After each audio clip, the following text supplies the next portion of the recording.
सगळ्यात पहिल्यांदा तर सर्वांना जय शिवराय.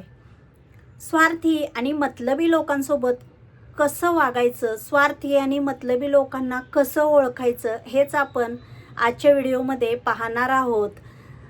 त्याच्या अगोदर तुम्हाला सगळ्यांना माझी अगदी कळकळीची विनंती आहे की तुम्ही माझे लवकरात लवकर 1000 सबस्क्रायबर पूर्ण करावेत. आणि हे सगळं तुमच्या हातामध्ये आहे, तुमच्यामुळं शक्य होणार आहे. तर प्लीज सर्वांनी माझे लवकरात लवकर 1000 सबस्क्रायबर पूर्ण करावेत.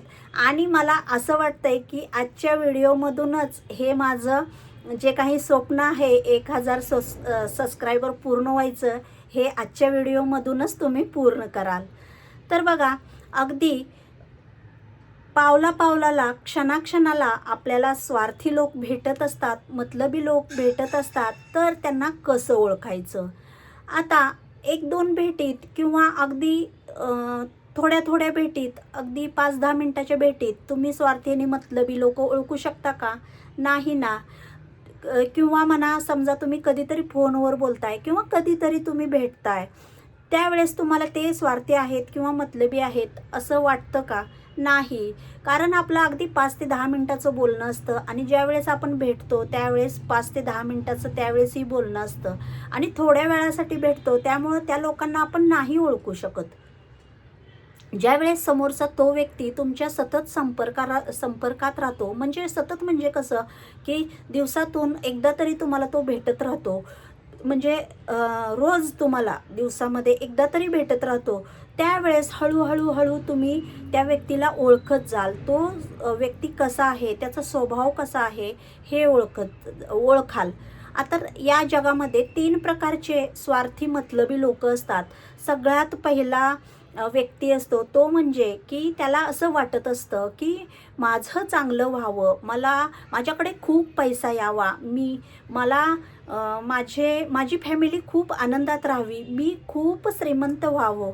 पण त्याला असंही वाटत असतं की समोरचं जगही खूप श्रीमंत व्हावे, त्याचंही चांगलं व्हावं, तो समोरचा व्यक्तीही त्याचंही चांगलं व्हावं. पण अशा लोकांना आपण स्वार्थी नाही ना म्हणू शकत. ही लोक स्वार्थी नसतात. आता दुसरी जी व्यक्ती असते ती म्हणजे त्या व्यक्तीला असं वाटत असतं की माझं पहिलं चांगलं होऊ दे, माझ्याकडे खूप पैसा येऊ दे, माझं घर होऊ दे, मला चांगली नोकरी लागू दे. त्याला समोरच्या व्यक्तीलाही चांगली नोकरी लागली किंवा त्याचंही घरदार झालं किंवा त्यांनीही शेतीवाडी घेतली किंवा त्याचीही फॅमिली आनंदात आहे, ह्याच्याशी त्याला काही घेणं देणं नसतं. पण त्याला फक्त एवढंच वाटत असतं की माझं चांगलं झालं पाहिजे. मग तिकडे त्याचं चांगलं होऊ दे किंवा वाईट होऊ दे, त्याला त्याच्याशी काहीच घेणं देणं नसतं.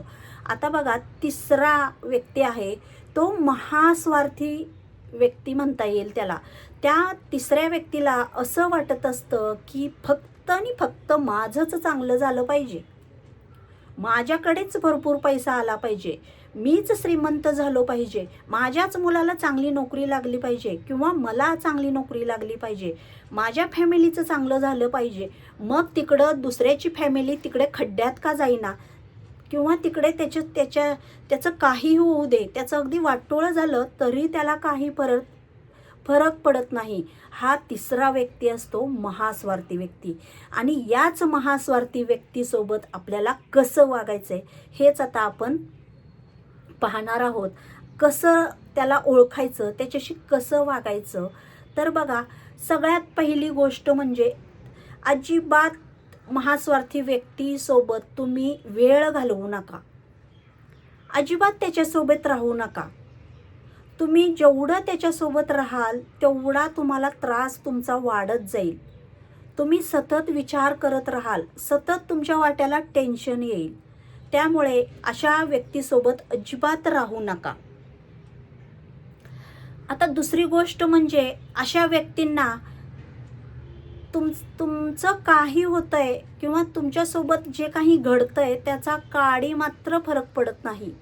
त्याला तिकडे तुमचं काही घेणं देणं नसतं की बाबा तू जेवला का नाही जेवला किंवा 2 दिवस उपाशी आहे किंवा तुझ्या घरात चूल पेटली आहे किंवा नाही पेटली आहे, त्याचं चांगलं होतंय नाही, बस इतकंच त्याला वाटत असते. त्यामुळे त्या व्यक्तीला अजिबात तुमच्या जीवनामध्ये कितीही कठीण प्रसंग येऊ दे, कितीही चांगला प्रसंग येऊ दे, कितीही चांगली घटना घडू दे, कितीही वाईट घटना घडू दे, त्या व्यक्तीला अजिबात तुम्ही तुमच्या आयुष्यामध्ये एंट्री देऊ नका. आता तिसरी गोष्ट आहे ती म्हणजे बघा, तुम्ही त्या महास्वार्थी लोकाच्या लेवलपर्यंत जाऊ नका. लेवल म्हणजे काय, तो जसा वागतोय तसा तुम्ही वागू नका. मग त्याच्यात आणि तुमच्यात फरक काय राहील? त्यामुळे त्याच्या लेवलला तुम्ही जाऊच नका. आता बघा, चौथी गोष्ट आहे, अशा लोकांची, अशा महास्वार्थी लोकांची मदत करणं पूर्ण बंद करा. काय गरज आहे त्यांना मदत करायची? जो व्यक्ती फक्त स्वतःचाच विचार करतोय त्या व्यक्तीची कशाला मदत करायची? नका ना मदत करू त्याची. काही गरज नाही आहे त्याला मदत करायची. आणि बघा, आता पाचवी गोष्ट आहे, अशा लोकांसोबत तुम्ही कायमचेच संबंध तोडलेलं चांगलं. त्यांच्याशी संबंधच तोडून टाका.